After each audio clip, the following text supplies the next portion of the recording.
Quer dizer que é uma decisão que eu tenho que tomar para servir ao Senhor? Tiago capítulo 1, versículo 21, dando continuidade ao nosso estudo, vai dizer o seguinte: portanto, despojando-vos de toda impureza e acúmulo de maldade, acolhei com mansidão a palavra em vós implantada, a qual é poderosa para salvar a vossa alma. Aqui Tiago, sim, o meu irmão de Cristo, um líder na igreja de Jerusalém, escreve 45 a 50 depois de Cristo. Ele chega a uma conclusão lógica do versículo 19 e versículo 20, depois dele fazer algumas advertências sobre a fala precipitada e a ira. Tiago agora apresenta o remédio espiritual, que é o arrependimento prático e a receptividade da palavra de Deus. Perceba que a linguagem aqui é cultural e ética, né? É muito parecida com a questão ritual de retirar impurezas, lá em Zacarias 3, versículo 3 e 4. Mas indo para o texto em si. Portanto, despojando-vos, quando nós abrimos o texto e fazemos a análise dele, percebemos que esse despojando é uma decisão deliberada. Eu decido viver em santidade. Eu decido retirar da minha vida aquilo que não agrada a Deus, porque eu amo a Deus. Então, se eu amo a Deus, eu quero viver o amor daquele a quem eu digo que amo, né? E ele continua, despojando de toda impureza. E aqui é um termo forte para questões de sujeição moral. Questões morais mesmo, ações morais que contaminam o dia a dia e não são incompatíveis com a vida daqueles que dizem que amam a Deus. Toda impureza e acúmulo de maldade. E aqui sim um pecado ocupacional. É aquele pecado de estimação. Eu decido tirar da minha vida, me libertar ou desejo tratar um pecado habitual, que muitas vezes eu encubro e digo, não, isso aqui é normal. Todo mundo faz. Ah, mentir é normal, todo mundo mente. Sei lá, adulterar, roubar. Na cabeça de algumas pessoas isso pode ser normal. E se torna um pecado habitual. Falar mal dos outros é um pecado habitual. Então ele diz que esse pecado, que é habitual, ele toma-se uma decisão de se livrar dele. Ele vai sair da minha vida. E agora o caráter de Cristo ele vai ser demonstrado na minha vida. E aqui há um certo nível de exortação. Desde o 19 ao 21, Tiago vem apresentando uma exortação. Tanto que ele fala acolhei. Então é um imperativo, ele dá uma ordem. Você tem que fazer isto.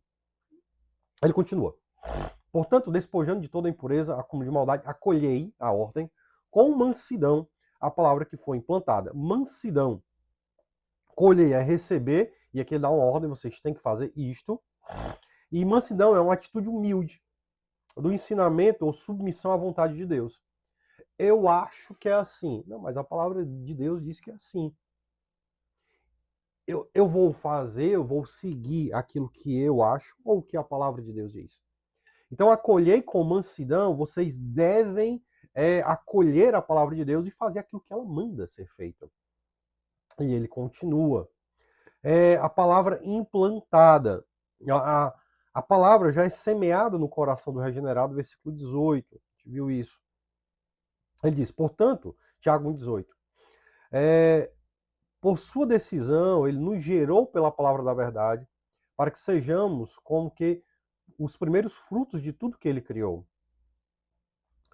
É a palavra que foi implantada, a qual é poderosa para salvar a vossa alma. Uma ênfase à eficácia da palavra de Deus é em nos salvar, em salvar o pecador, em fazer com que o homem entenda que ele tem uma dívida com Deus e essa dívida ela tem que ser paga. E ela é paga unicamente em Jesus Cristo. Jesus Cristo pagou essa dívida. A palavra da verdade é quem convence, por meio do Espírito Santo, o homem do seu mau caminho. Ele continue. O texto que ele possui dois movimentos: remover o pecado e receber a palavra. É um processo de santificação. É apresentado como um processo contínuo. Não é, eu conheci e aceito a Cristo como Salvador de minha vida, eu amo a Deus e virou a chave e agora eu sou um super santo. Não. Há um momento de decisão na vida da gente, em que a gente vai decidir realmente mudar os nossos hábitos, ver aquilo que desagrada a Deus e caminhar por louvor e glória de Deus. Observações teológicas. Caso nós façamos 4 observações nesse texto. Primeira, a santificação ativa. O crente é chamado a cooperar com a graça. Cooperar, que eu digo, é ter vontade de servir, ter vontade de mudar. 2, A centralidade da palavra, sem a palavra de Deus, nada funciona. Sem a palavra de Deus, não há transformação de vida. E ela tem que ser aceita, e é o terceiro ponto, com mansidão.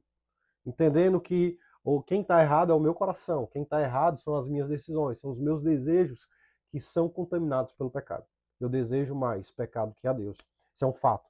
E quarto, há um ponto de soteriologia, é a salvação.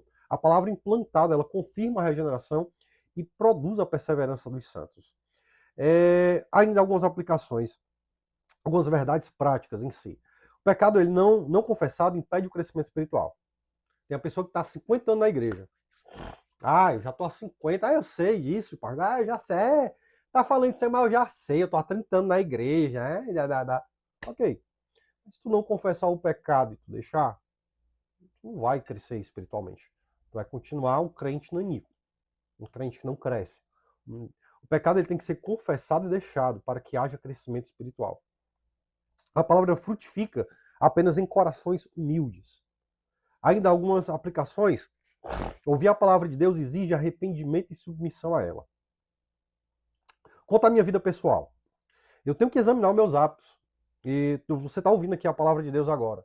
Você tem uma decisão. Você vai endurecer o teu coração ou você vai submeter o teu coração à palavra de Deus.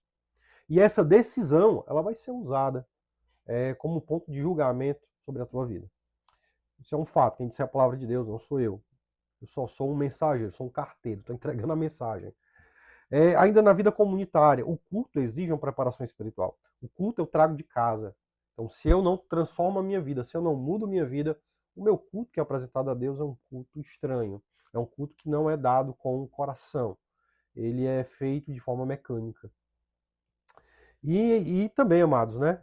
O pecado deve ser abandonado, a palavra deve ser recebida, a salvação se manifesta numa vida transformada.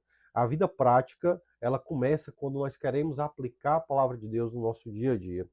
Onde há arrependimento sincero, a palavra de Deus encontra um solo fértil.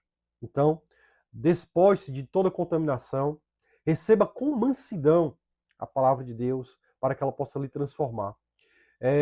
João 17:17, santifica-os na verdade, a tua palavra é a verdade. Compartilhe esse vídeo, medite na palavra de Deus e cresçamos a imagem e semelhança de Jesus. Tchau, tchau.